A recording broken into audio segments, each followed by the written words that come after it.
नमस्कार और the deep dive में आपका स्वागत है। नमस्कार। आज हम मानव जनन यानी ह्यूमन रिप्रोडक्शन के टॉपिक को समझने वाले हैं। हाँ, हमारे पास बायोलॉजी के कुछ बहुत डिटेल नोट्स और डायग्राम हैं। हाँ, जो शरीर की बनावट से लेकर उसके काम करने के तरीके तक सब कुछ कवर करते हैं। बिल्कुल। और हमारा मिशन सिर्फ फैक्ट्स को रटना नहीं है, बल्कि इस पूरी प्रक्रिया के पीछे की जो इंजीनियरिंग है, जो टाइमिंग है और वो अविश्वसनीय तालमेल, उससे समझना है। हाँ, जो एक कोशिका से एक नए जीवन को जन्म देता है। बिल्कुल सही कहा। ये सिर्फ बायोलॉजी नहीं है, ये तो एक तरह की ऑर्केस्ट्रा है। ऑर्केस्ट्रा? हाँ, जिसमें हार्मोन्स, कोशिकाएं, अंग सब एक साथ मिलकर एक सिम्फनी बजाते हैं। हाँ। आज हम उसी सिम्फनी के हर एक सुर को समझने की कोशिश करेंगे। तो चलिए इस बायोलॉजिकल ऑर्केस्ट्रा के पहले हिस्से यानी पुरुष जनन तंत्र से शुरू करते हैं। हमारे सोर्सेज के मुताबिक ये पूरा सिस्टम पेल्विस एरिया में होता है और सबसे पहली दिलचस्प बात जो मुझे नजर आई वो है वृषण कोश यानी स्क्रोटम का तापमान। हाँ, तापमान। ये शरीर के बाकी हिस्सों से लगभग 2 से 2.5 डिग्री सेल्सियस ठंडा क्यों रहता है? और ये सवाल ही इस पूरे डिजाइन का सबसे अहम पहलू है। ये कोई एक्सीडेंट नहीं है। तो फिर ये एक जरूरत है। शुक्राणु या स्पर्म बनने की जो प्रक्रिया है ना, जिसे हम शुक्राणु जनन कहते हैं, स्पर्मेटोजेनेसिस। हाँ, वो बहुत ही नाजुक होती है। उसे शरीर के सामान्य 37 डिग्री सेल्सियस से थोड़ा कम तापमान चाहिए। तो प्रकृति ने इसके लिए एक तरह का बाहरी सेल्फ कूलिंग सिस्टम बना दिया है। वाह, एक डेडिकेटेड कूलिंग सिस्टम। ठीक है, तो इस सिस्टम के मुख्य खिलाड़ी हैं वृषण यानी टेस्टिस, जहां ये स्पर्म बनते हैं। सही। लेकिन बनने के बाद उनका सफर कैसे होता है? यहाँ नोट्स में कुछ मुश्किल नाम हैं। रीटे टेस्टिस, वाजे एफरेंशिया। इन नामों में उलझने की जरूरत नहीं है। समझिए, ये एक तरह का हाईवे सिस्टम है। Highway system? हाँ, टेस्टिस हो गई फैक्ट्री, वहां से स्पर्म बनकर एक जटिल नेटवर्क रीटे टेस्टिस से निकलते हैं, फिर छोटी छोटी गलियों यानी वासा एफरेंशिया से होते हुए एक ट्रेनिंग सेंटर में पहुंचते हैं। बिल्कुल, एपिडिडिमिस नाम के एक ट्रेनिंग सेंटर में। यहाँ वे पूरी तरह से मैच्योर होते हैं, तैरना सीखते हैं और अंत में वास डेफरेंस नाम के मेन हाईवे से आगे की यात्रा के लिए निकलते हैं। ये हाईवे वाली एनालॉजी तो कमाल की है। तो इस सफर में उन्हें फ्यूल और सपोर्ट कहाँ से मिलता है? उसके लिए एक सपोर्ट क्रू है। Support crew? हाँ, कुछ ग्रंथियां यानी ग्लैंड्स जैसे शुक्राशय, पुरस्थ और बल्बोयूरिथ्रल ग्रंथियां, ये मिलकर एक खास तरल पदार्थ बनाती हैं जिसे वीर्य प्लाज्मा कहते हैं। और ये सिर्फ उन्हें ले जाने का माध्यम नहीं है? नहीं, बिल्कुल नहीं। ये उनका लंच बॉक्स भी है और उनका सुरक्षा कवच भी। लंच बॉक्स मतलब इसमें फ्रुक्टोज होता है जो स्पर्म को तैरने के लिए एनर्जी देता है। साथ ही इसमें कैल्शियम और कुछ एंजाइम भी होते हैं जो उनकी गतिशीलता बनाए रखते हैं और उन्हें महिला के जनन पथ के एसिडिक माहौल से बचाते हैं। अच्छा, तो ये एक पूरा सपोर्ट पैकेज है। एकदम सही। ठीक है, अगर हम टेस्टिस की फैक्ट्री के अंदर झांक कर देखें तो वहां क्या चल रहा होता है? डायग्राम में शुक्रजनक नलिकाएं दिखाई गई हैं। हाँ, ये पतली पतली नलिकाएं ही असली प्रोडक्शन लाइन है। इनके अंदर 2 तरह के वर्कर्स काम करते हैं। 2 तरह के? पहले हैं नर जर्म कोशिकाएं यानी स्पर्मेटोगोनिया, जो असल में स्पर्म बनाती हैं, और दूसरे हैं सर्टोली कोशिकाएं। और ये सर्टोली कोशिकाएं क्या करती हैं? वो इन जर्म कोशिकाओं को पोषण देती हैं, एक तरह से उनका ख्याल रखती हैं। और इन नलिकाओं के बाहर भी कुछ लीडिंग कोशिकाएं हैं, उनका क्या काम है? वो मैनेजर्स हैं। वो लीडिंग कोशिकाएं एंड्रोजन हार्मोन, खास तौर पर टेस्टोस्टेरोन बनाती हैं। अच्छा, तो टेस्टोस्टेरोन यही बनता है? हाँ, और यही टेस्टोस्टेरोन पूरी स्पर्म बनाने की प्रक्रिया को रेगुलेट करता है। तो टेस्टिस एक ही समय में प्रोडक्शन फैक्ट्री भी है और हार्मोन कंट्रोल सेंटर भी। ठीक है, तो ये इस कहानी का एक हिस्सा हुआ, लेकिन कहानी तो दूसरे हिस्से के लिए ना पूरी नहीं हो सकती। बिल्कुल। तो अब बात करते हैं स्त्री जनन तंत्र की। ये पुरुष तंत्र से कितना अलग है? अरे, जमीन आसमान का फर्क है। जहां पुरुष तंत्र एक ऐसी फैक्ट्री है जो लगातार प्रोडक्शन करती है, वहीं महिला तंत्र एक मासिक मंथली साइकिल पर काम करता है। हर चीज की एक सटीक टाइमिंग होती है। एकदम। तो शुरुआत अंडाशय यानी ओवरी से करते हैं। ये प्राथमिक अंग है जो अंडाणु और हार्मोन दोनों बनाते हैं। बिल्कुल। ओवरीज इस पूरी कहानी की डायरेक्टर हैं। हर महीने यहाँ एक अंडाणु मैच्योर होता है और साथ ही ये एस्ट्रोजन और प्रोजेस्टेरॉन जैसे हार्मोन भी बनाती हैं जो पूरे मासिक चक्र को कंट्रोल करते हैं। और अंडाणु मैच्योर होने के बाद वो अंडवाहिनी यानी ओविडक्ट में आता है, जो करीब 10-12 सेंटीमीटर लंबी एक ट्यूब है। यही वो जगह है जहां आमतौर पर निषेचन मतलब फर्टिलाइजेशन होता है। और फिर आता है गर्भाशय, यूट्रस। नोट्स में इसका आकार उल्टी नाशपाती जैसा बताया है। इसकी दीवारों की 3 परतें हैं, जिसमें सबसे अंदरूनी परत एंडोमेट्रियम बहुत खास लग रही है। और वो खास है भी। एंडोमेट्रियम को आप एक इंटेलिजेंट दीवार कह सकते हैं। इंटेलिजेंट? हाँ, ये कोई स्थिर परत नहीं है। हर महीने ये हार्मोन्स के सिग्नल पर खुद को एक संभावित प्रेगनेंसी के लिए तैयार करती है, मोटी होती है। और अगर प्रेगनेंसी नहीं होती तो ये परत टूटकर बाहर निकल जाती है, जिसे हम पीरियड्स या माहवारी कहते हैं। सही। ये एक डायनामिक, हर महीने खुद को रिन्यू करने वाला हिस्सा है। और अंत में स्तन ग्रंथियां। हाँ, ये बच्चे के लिए पोस्ट बर्थ सपोर्ट सिस्टम है।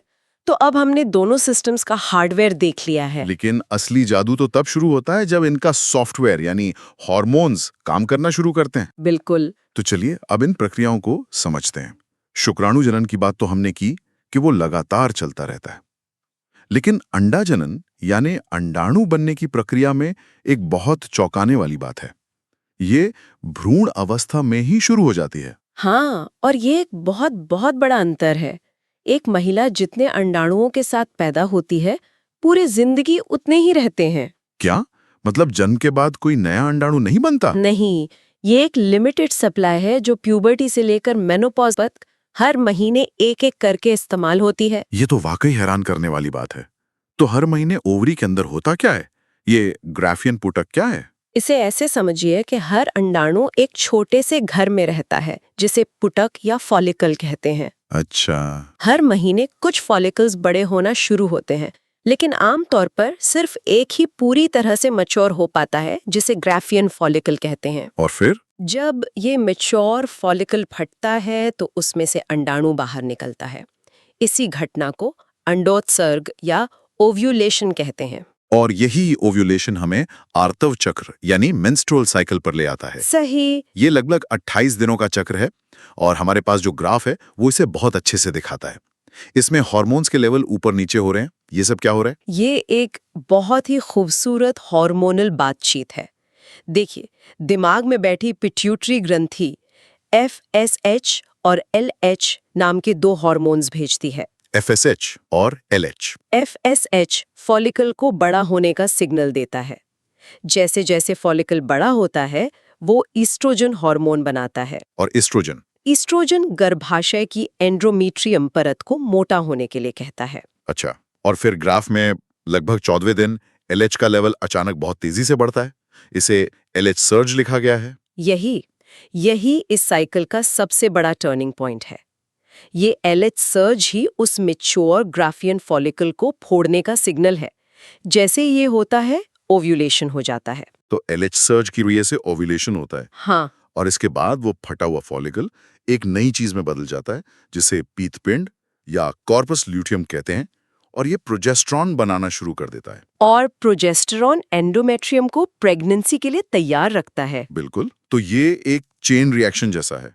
दिमाग ओवरी को सिग्नल देता है, ओवरी गर्भाशय को, और अगर फर्टिलाइजेशन नहीं होता तो ये पीतपिंड खत्म हो जाता है, प्रोजेस्टेरॉन का लेवल गिर जाता है और एंडोमेट्रियम की परत टूट जाती है, जिससे पीरियड शुरू हो जाते हैं और एक नया साइकिल स्टार्ट हो जाता है। एकदम सही।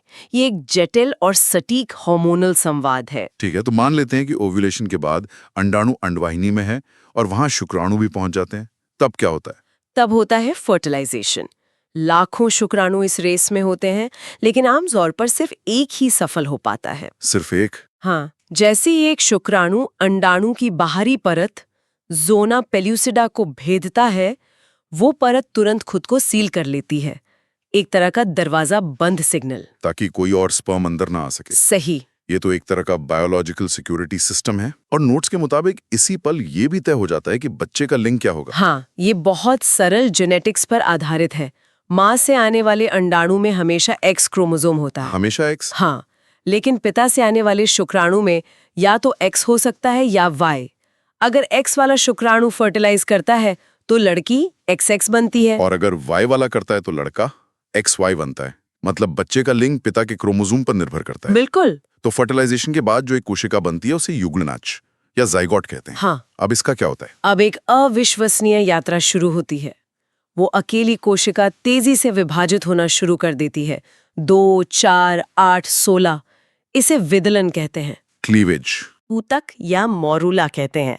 और ये सब तब हो रहा है जब वो धीरे धीरे गर्भाशय की ओर बढ़ रही है। और फिर ये कोरकपुटी यानी ब्लास्टोसिस्ट में बदल जाती है और गर्भाशय के एंडोमेट्रियम दीवार में जाकर धंस जाती है। इसी प्रक्रिया को अंतर्रोपण या इम्प्लांटेशन कहते हैं। और यहीं से प्रेगनेंसी की शुरुआत होती है। बिल्कुल, यही वो पल है। उस ब्लास्टोसिस्ट में कोशिकाओं का एक अंदरूनी समूह होता है जो आगे चल के भ्रूण बनता है, और एक बाहरी परत होती है जो अपरा यानी प्लेसेंटा बनाने में मदद करती है। प्लेसेंटा जो बच्चे का लाइफ सपोर्ट सिस्टम है। सही कहा, जो बच्चे को माँ से जोड़ता है, उसे ऑक्सीजन और पोषण देता है। तो इसके बाद लगभग 9 महीने तक भ्रूण का विकास होता है और फिर आता है प्रसव यानी बच्चे का जन्म। ये प्रक्रिया कैसे शुरू होती है? हमारे सोर्सेज इसे एक तंत्रिका अंतःस्रावी क्रियाविधि कहते हैं। ये एक और कमाल का मैकेनिज्म है। जब बच्चा पूरी तरह विकसित हो जाता है तो वो और प्लेसेंटा मिलकर कुछ हल्के सिग्नल भेजते हैं। हल्के सिग्नल? हाँ, जिससे माँ के गर्भाशय में हल्के संकुचन शुरू होते हैं। ये संकुचन माँ के दिमाग को एक खास हार्मोन ऑक्सीटोसिन रिलीज करने का सिग्नल देते हैं। ऑक्सीटोसिन जिसे लव हार्मोन भी कहते हैं। हाँ, वही। और यहाँ ये कॉन्ट्रैक्शन हार्मोन का काम करता है। ऑक्सीटोसिन इन संकुचनों को और मजबूत बनाता है। अच्छा। और मजबूत संकुचन दिमाग को और भी ज्यादा ऑक्सीटोसिन रिलीज करने के लिए कहते हैं। ये एक स्नोबॉल इफेक्ट जैसा है। बिल्कुल। इसे हम पॉजिटिव फीडबैक लूप कहते हैं। ये सिलसिला तब तक तेज और मजबूत होता जाता है जब तक कि शिशु का जन्म न हो जाए। वाह, ये तो शरीर का खुद को प्रेरित करने का एक तरीका है। और जन्म के तुरंत बाद दुग्ध स्रवण मतलब लैक्टेशन की प्रक्रिया शुरू हो जाती है। हाँ, शुरुआती दूध को खीस यानी कोलोस्ट्रम कहते हैं और कहा जाता है कि ये बहुत जरूरी है। क्यों? पहला टीका है। पहला टीका? हाँ, कोलोस्ट्रम IgA जैसी एंटीबॉडी से भरपूर होता है। ये एंटीबॉडी सीधे माँ से बच्चे को मिलती हैं और उसे कई तरह के इन्फेक्शन से लड़ने की ताकत देती हैं। जब तक कि उसका अपना इम्यून सिस्टम मजबूत ना हो जाए। सही। तो आज हमने इस पूरी अविश्वसनीय यात्रा को समझा। एक तरफ पुरुष तंत्र है जो एक निरंतर प्रोडक्शन फैक्ट्री की तरह काम करता है, तो दूसरी तरफ महिला तंत्र जो एक सटीक मासिक हार्मोनल साइकिल पर चलता है। और फिर फर्टिलाइजेशन, इम्प्लांटेशन और अंत में जन्म। ये वाकई एक बायोलॉजिकल मास्टरपीस है। हमने देखा कि ये सब कैसे होता है, पर जो बात मुझे हमेशा सोचने पर मजबूर करती है वो ये है कि इस पूरी प्रक्रिया में हर कदम पर इतनी सटीकता की जरूरत है। सही हार्मोन का सही समय पर निकलना, कोशिकाओं का सही तरीके से विभाजित होना, सही जगह पर इम्प्लांट होना, इसमें हजारों जगह पे गड़बड़ी की गुंजाइश है। सही बात है। ये सोचना ही अद्भुत है कि प्रकृति की इस डिजाइन में इतनी मजबूती और लचीलापन कैसे है कि इतनी जटिल प्रक्रिया अरबों बार इतनी सफलतापूर्वक पूरी होती है।